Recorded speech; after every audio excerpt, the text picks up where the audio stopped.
Tuhan, dia mau menerima rohmu. Dia mau menyerahkan diri kepadamu. Dalam nama Bapa, Anak, Roh Kudus, dalam nama Tuhan Yesus. Dalam nama Yesus. Dikatakan Rabah Bapak. Wal-Fatuhu. Aku kuburkan semua kuasa-kuasa. Dosa-dosa manusia lama. Kuasa-kuasa tidak iblis. Aku ukur kagayuhan. Aku lepaskan dalam nama Yesus. Roh Tuhan turunlah. Roh Kudus penuhi roh jiwa Tuhan yang itu. Dalam nama Yesus. Baptisan juga Romo. Pendeta mengutip Matius 3 ayat 16. Aku catat kemarin. Sama Efesus 4 ayat 5. Kita baca ya, sekarang kita ya, itu gampang. Sekarang kita lihat oke. Efesus 4 ayat 5 satu pembaptisan. Oke? Tidak ada pembaptisan yang lain. Iya Romo. Oke, sekarang Matius 3 ayat 6 dulu. Matius 3 ayat 6. 16, maaf. Yang kau maksud 16 atau 6? 16 ya? 16 Romo, 16. Sesudah dibaptis, Yesus segera keluar dari air. Dan pada waktu itu juga langit terbuka, dan ia melihat Roh Allah seperti burung merpati turun ke atasnya. Katolik, ada dua terminologi penting. Matius bilang Yesus keluar dari air. Lukas bilang Yesus lagi berdoa dan belum keluar dari air. Kita buat pembanding, mana yang benar menurut Protestan ini?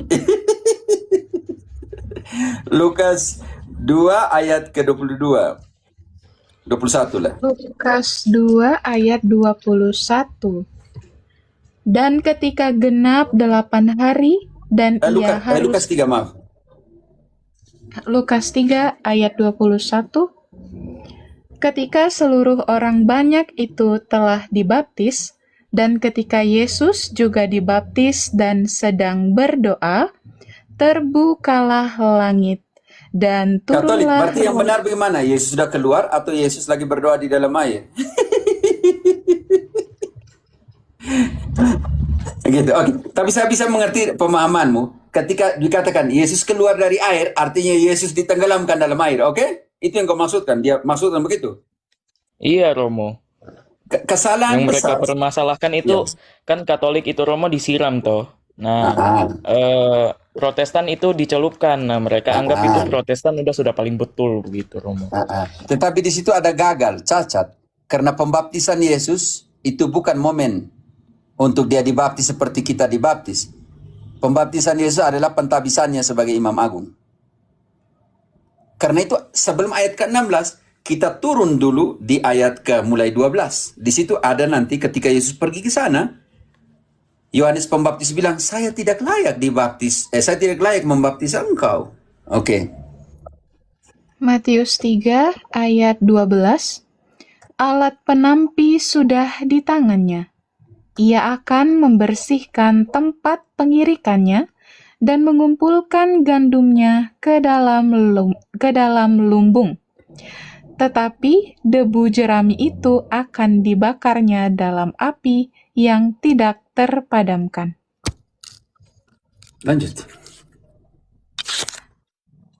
Ayat 13. Maka datanglah Yesus dari Galilea ke Yordan kepada Yohanes untuk dibaptis olehnya. Haleluya, di sini penting sekali. Penting sekali. Tetapi Yesus Yohanes- datang, Friska. Yesus datang untuk dibaptis. Ketika sampai di sana, apa kata Yohanes?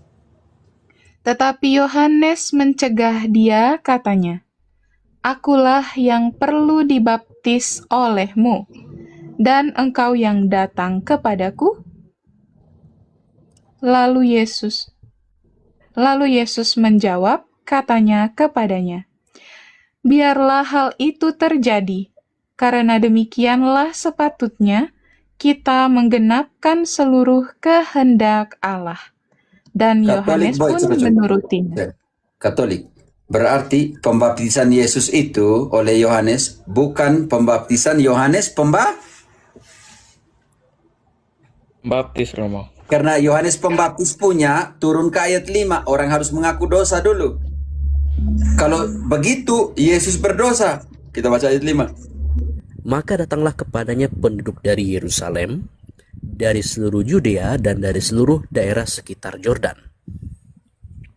Lalu sambil mengaku dosanya, mereka dibaptis oleh Yohanes di Sungai Yordan.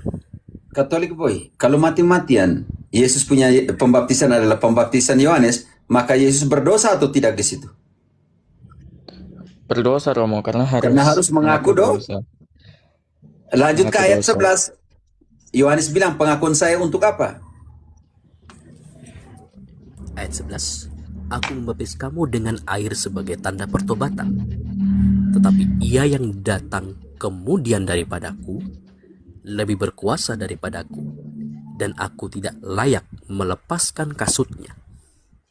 Karena Ia itu akan- pembaptisan Yesus bukan pembaptisan Yohanes pembaptis.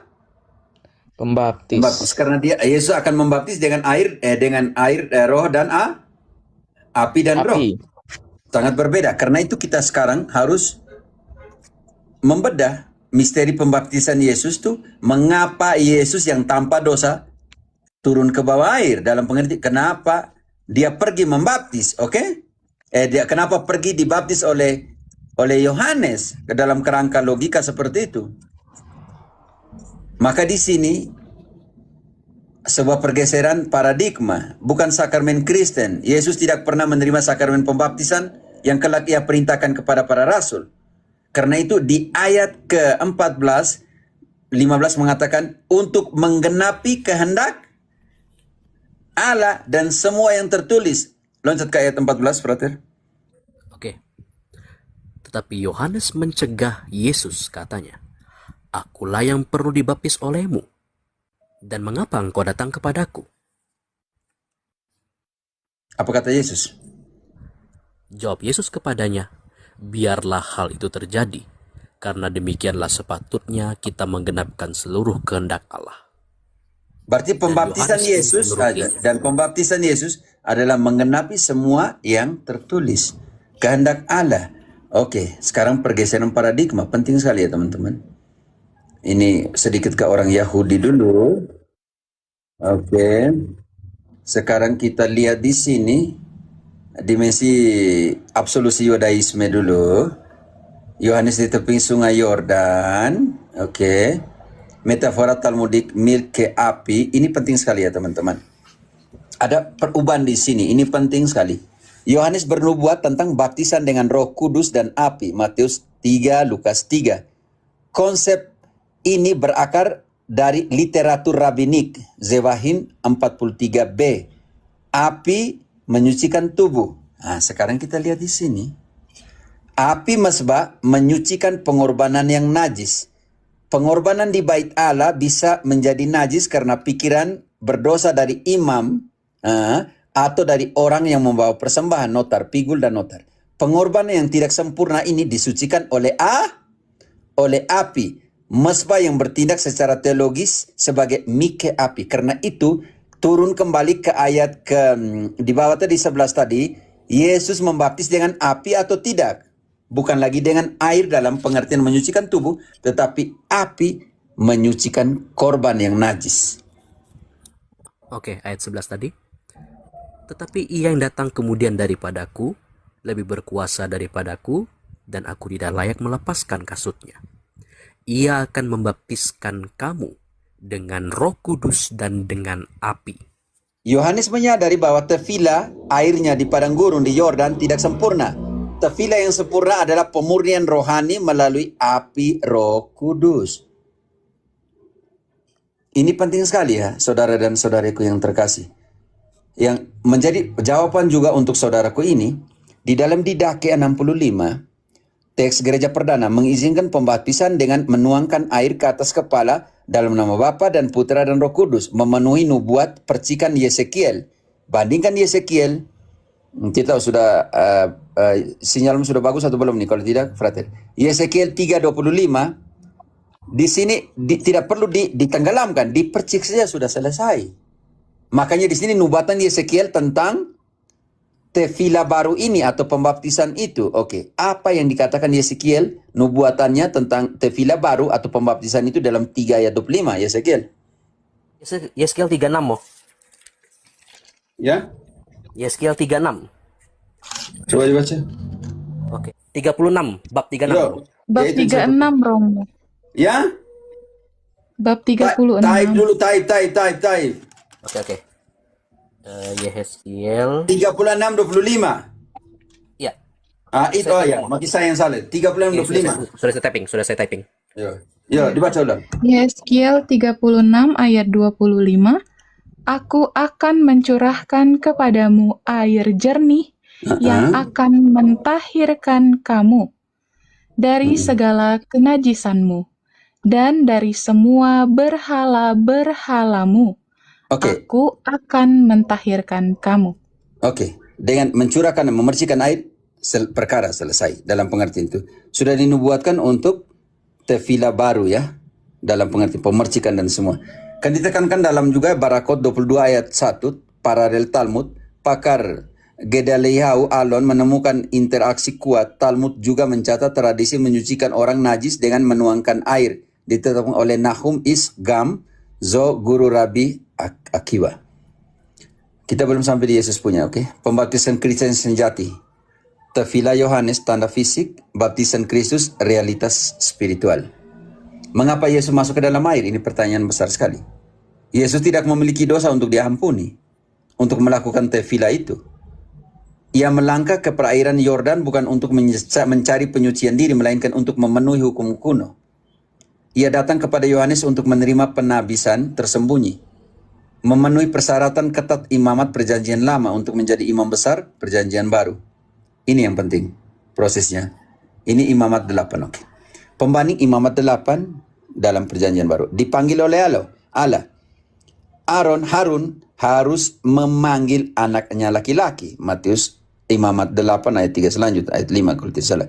Imam besar perjanjian baru, inilah anakku yang terkasih. Imam haruslah anak yang dipanggil, anak yang terpilih. Oke, yang kedua, usia 30 tahun, berusia 30 tahun untuk melayani di kemah suci, bilangan 4, 30 dan semuanya. Yesus memulai pelayanannya usia sekitar 30 tahun, Lukas 3:23. Dibasuh dengan air, Musa membasuh Harun dan anak-anaknya dengan air di bab 8 imamat. Setelah dibaptis, Yesus keluar dari air, Matius 3 ayat 16. Diurapi, minyak urapan dicurahkan ke atas kepala anak-anak Harun, imamat 8. Roh Kudus turun ke atasnya dan dalam rupa merpati. Bantu ini penting sekali di dalam pembanding siapa yang mengurapi Yesus. Ini penting. Roh Tuhan ada padaku untuk apa? Bantu dulu situ diambil dari penggenapan Yesaya 61 ayat 1, Lukas 4 ayat 23 kalau tidak salah 24. Coba dibaca Lukas 4 ayat 23 24. Lukas 4, 23, 24. Tidak, maksudnya 23 atau 24 maksud itu. Roh Tuhan ada padaku. Oh iya. Maka berkatalah, kayaknya 24 ya Romo. 24. Dan katanya lagi, aku berkata kepadamu, sesungguhnya tidak ada nabi yang dihargai. Bukan, turun naik lagi ke atas. Ketika diserahkan kitab Yesaya 18. Okay. Roh Tuhan ada padaku, oleh sebab ia telah mengurapi aku untuk menyampaikan kabar baik kepada orang-orang miskin, dan ia telah mengutus aku.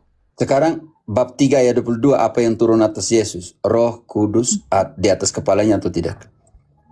Bab 3 ayat 22, dan turunlah Roh Kudus dalam rupa burung merpati ke atasnya, dan terdengarlah suara dari langit, Engkaulah anakku yang kukasihi, kepadamulah aku berkenan. Pentabisannya itu penting sekali, dan itu dijelaskan secara mantap sekali dalam Ibrani 5 ayat ke-5 dan 6. Ibrani 5 ayat 5 dan 6. Demikian pula Kristus tidak memuliakan dirinya sendiri dengan menjadi imam besar, tetapi dimuliakan oleh Dia yang berfirman kepadanya, Anakku engkau telah kuperanakan pada hari ini. Lanjut. Sebagaimana firman-Nya dalam suatu nas lain, engkau adalah imam untuk selama-lamanya, menurut peraturan Melkisedek.